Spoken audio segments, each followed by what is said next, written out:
Once upon a time, in a quiet little village surrounded by golden fields and whispering trees, there lived a girl named Lila. She was known throughout the town not for her beauty or kindness, but for her laziness. From the moment she woke up until the time she went to bed, Lila found ways to avoid work.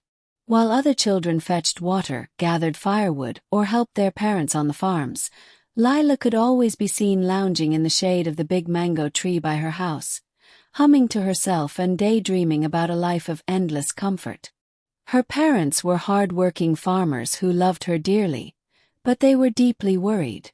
"Lila," her mother would say, "hard work is what keeps food on the table and clothes on our backs.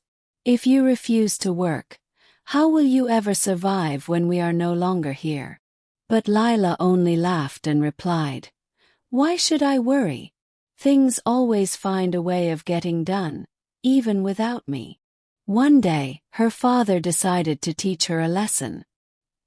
He gave Lila a small piece of land at the edge of their farm. "This is yours," he said gently. "If you take care of it, the harvest will feed you for months. But if you neglect it, you will have nothing to eat." Lila nodded half-heartedly, but in her heart she thought, "Why should I waste my time bending over soil and getting my hands dirty, when I can simply ask others for help?" So instead of planting her seeds, Lila left them in the basket by her bedside.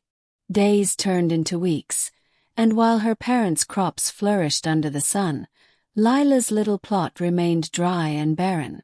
She spent her time sleeping late into the morning, gossiping with friends, or staring at her reflection in the stream. As the seasons changed, food in her parents' house grew scarce. Her mother and father reminded her of the land she had neglected, but Lila shrugged them off. "I'll manage," she said. But one night, her stomach growled so loudly it kept her awake. She opened her basket, only to find her food stores empty. For the first time, she felt the sharp sting of hunger. The next morning, Lila walked through the village, hoping someone would offer her food. She went to the baker asking for bread, but he shook his head. "I will give you some if you help knead the dough." Lila groaned, her arms aching at the very thought, and walked away. She tried the fruit seller who said, "I can spare some bananas, but first sort out these rotten ones from the good." Lila wrinkled her nose and refused. Everywhere she went, people asked her to do a little work in exchange for food, but she turned them all down, too lazy to lift a finger. That evening, as she sat under her mango tree, weak with hunger, the sound of a drum echoed through the village. A messenger announced loudly, "The king has declared a great contest. Whoever can prove themselves the most hard-working and resourceful will win a place among the royal servants, with food, shelter, and honor for life." Lila's eyes sparkled with hope. "If I can get into the palace, I will never have to worry about food again. Servants will wait on me, and I will never have to touch dirt or sweat under the sun." She hurried home and tried to make herself look presentable, but her clothes were tattered, her hair unkempt, and her hands rough from idleness. Still, she convinced herself that her beauty would charm the king. The day of the contest arrived. The palace courtyard was filled with young men and women, each eager to prove their strength and skill. Some carried baskets of vegetables they had grown, others brought woven mats, jars of honey, or finely stitched clothes they had made. Each contestant presented their work proudly, showing proof of their effort. When it was Lila's turn, she stepped forward with empty hands. The king raised his brow. "Where is the fruit of your labor?" he asked. Lila smiled nervously and said, "I have none, but I promise that if you let me stay in the palace, I will learn." The crowd murmured in disapproval, and the king shook his head. Before he could speak, a voice rang out. It was the baker. "Your Majesty, this girl came to me begging for bread, but she was too lazy to knead even one loaf."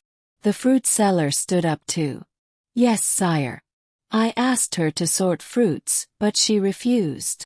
One by one, villagers came forward, each telling how Lila had begged for help but turned away from work. The king listened patiently, then said in a firm voice, "A person who despises work does not deserve reward.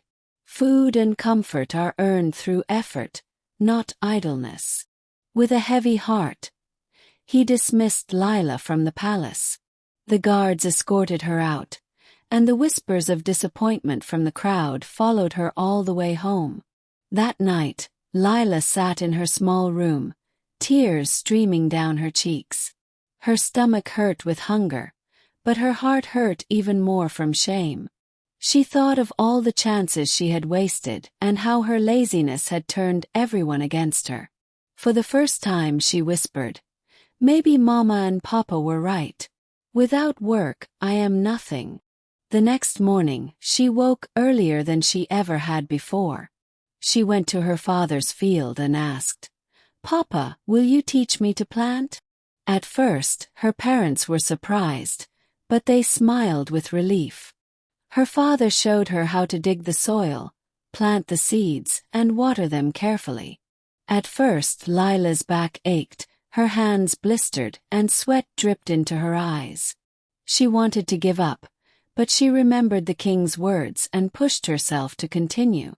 Days turned into weeks, and slowly, green shoots sprouted from her once barren land. The sight filled Lila with pride. For the first time in her life, she tasted the joy of reaping what she had sown. She shared her vegetables with neighbors, and they began to smile at her again. She helped the baker knead dough, she sorted fruits with a vendor, and she even carried water for the old women in the village. Years later, Lila was no longer known as the lazy girl under the mango tree. She was admired for her hard work and kindness. Though she never lived in a palace, she built a small but happy life for herself.